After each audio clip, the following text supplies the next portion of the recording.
সংযুক্ত আরব আমিরাতে আটক ২৬ জন প্রবাসী বাংলাদেশির পরিবারের পক্ষ থেকে শহীদুল আলম, মনসুর আহমেদ, নূর হাসান এরা কেবল কয়েকটি নাম নয়, এরা প্রতিটি একটি পরিবারের স্বপ্ন, ভালোবাসা এবং জীবনের অবলম্বন। তাদের কষ্টের গল্পগুলো কোনো পরিসংখ্যান দিয়ে বা এই ২৬টি সংখ্যার মাধ্যমে মূল্যায়ন করা যায় না।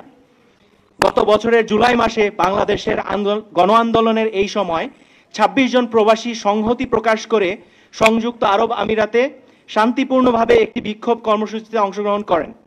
তাদের বিরুদ্ধে কোনো সুনির্দিষ্ট অপরাধের অভিযোগ নেই কোনো বৈধ বিচারিক প্রক্রিয়া। তবু গত ৮-৯ মাস ধরে তারা বন্দিশালায় আটক রয়েছেন।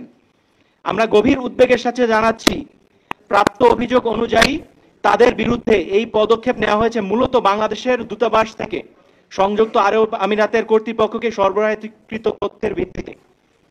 এটি একদিকে যেমন প্রবাসীদের মত প্রকাশের অধিকার হরণের দৃষ্টান্ত, অন্যদিকে মানবাধিকার ও কূটনৈতিক দায়িত্বের চরম লঙ্ঘন। আমরা মনে করি যে এ ধরনের পদক্ষেপ একটি গণতান্ত্রিক রাষ্ট্রের চরিত্রের পরিপন্থী।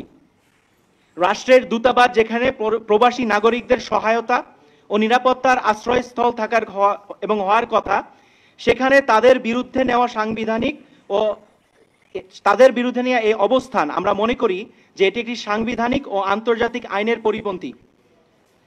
আজ আমরা স্পষ্টভাবে সরকারের ও পররাষ্ট্র মন্ত্রণালয়ের কাছে দুটি জরুরি দাবি জানাচ্ছি।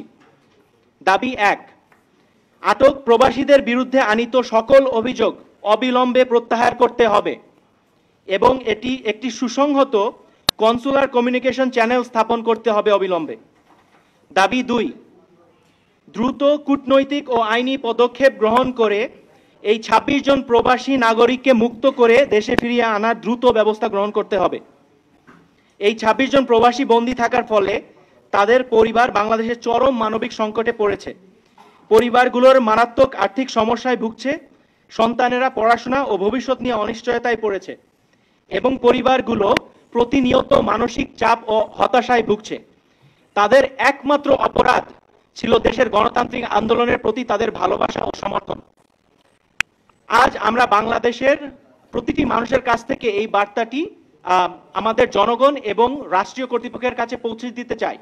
এই ২৬ জন মানুষ কেবল নাম নয়, তারা প্রত্যেকে কোনো না কোনো পরিবারের শেষ আশ্রয়, জীবনের চালিকা শক্তি।